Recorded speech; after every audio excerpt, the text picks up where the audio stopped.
So you've been thinking about creating an online course for your dog training business, but the big question on your mind is probably, will my course actually sell and is it worth my time? Certainly not every idea is a winner, and I can certainly point to a few instances in my own career where I didn't follow a few important steps in creating my course, and let's just say it didn't go quite as planned. But the good news is that with the right process, you can validate your course idea, ensuring that people will actually buy it and avoiding those same mistakes that I made. And so today we're going to do just that, so let's dive in.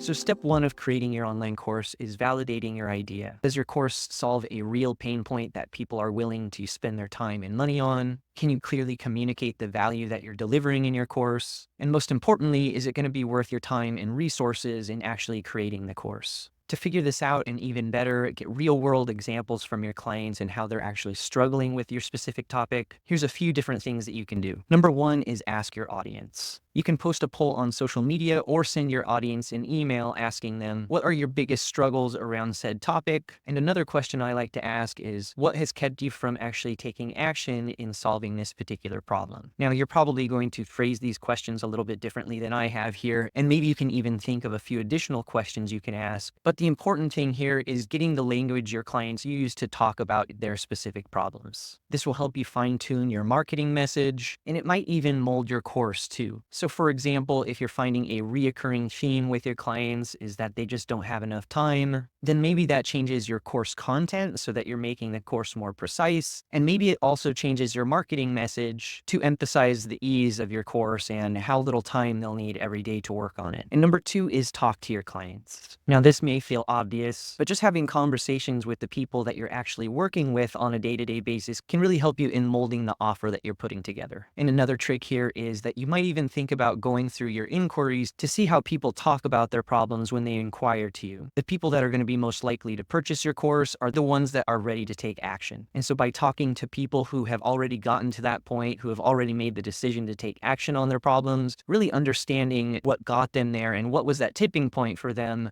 can really help you in fine-tuning what you're going to be offering. And so this step is really about listening and observing. Sending a simple email to your audience is a great place to start. And you can even think about taking it a step further and sending them a short survey or even a calendar that they can schedule with you on to talk about their problems. And so be sure to check in with your audience before you just go spend hours and hours creating your course. Talk to your audience a bit and determine what really makes them tick. If you get this step right and take the time to do this, you're going to be creating a course that's going to be selling itself. And so after we've had a chance to survey our audience, the next thing we're going to want to do is start outlining our course. Getting a rough outline of our course as far as the length, how much time someone might need to invest into it, and how much time you might need to invest into it is going to help you establish a price point that you can launch with. Be sure to break your course down into clear, actionable sections. And remember that when it comes to online courses, less is typically more, especially if you're working with the typical dog parent. Unless you're working with a specific audience that is really geared toward something like dog sports where they want to get all of the nerdy details, then less is typically more when it comes to our online courses. Dog guardians are going to typically be more interested in the outcomes of your course rather than all of the step-by-step details. And so at this point, I want you to remember that I actually wouldn't start building out my course quite yet. I would actually suggest waiting to build your course until you do this next step I'm going to tell you about. Now, it may seem a little bit backwards, but you should actually sell your course before you create it. Now, before you stop listening because of how crazy that sounds, here are a few compelling reasons why I think you should wait to create your full course until you can actually sell it first. Number one, selling your course before you create it allows you to test the demand. This allows you to see if there is genuine interest in your course before you invest all of your time and effort. And it also allows you to avoid the heartbreak when you realize you've just invested 40 hours to make $300. The next reason you should sell your course before you create it is it allows you to create a beta group for your course. Now, you might launch your course at a discounted rate, and being upfront about letting your students know that it is a beta group, which you can actually position as a benefit for your first round of students. They're going to have the most access to you more than any other group in the future. They're going to get it at the best price you're ever going to offer it, and they are active participants in actually building a really solid course. So if you're constantly checking in with your beta group throughout your first cohort, then you're going to get tons of really good feedback for improving the course.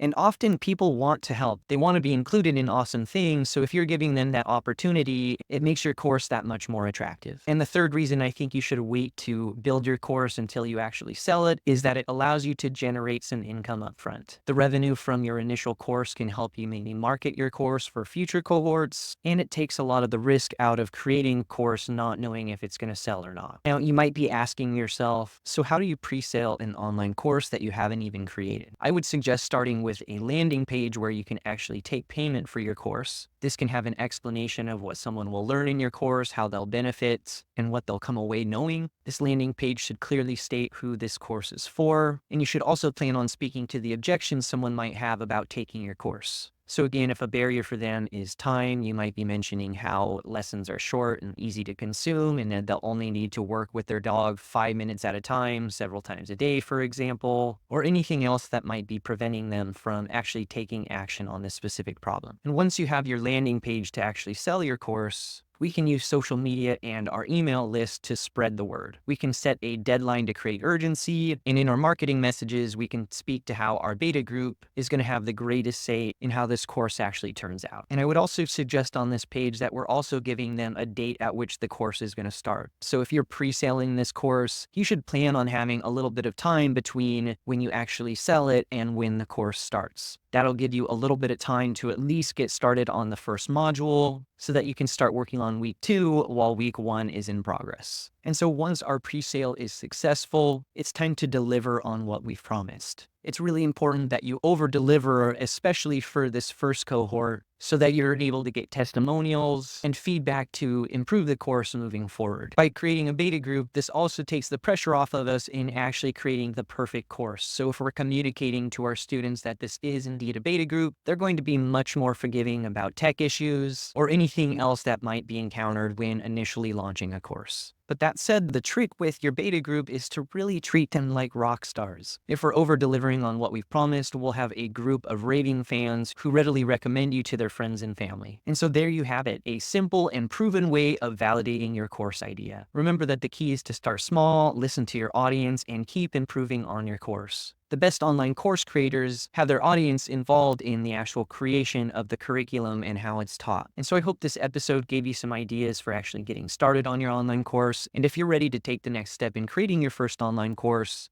be sure to check out our online course about creating online courses on our website. You can find it at digiwolf.com/resources. Thanks again for tuning in, and we'll catch you on the next episode.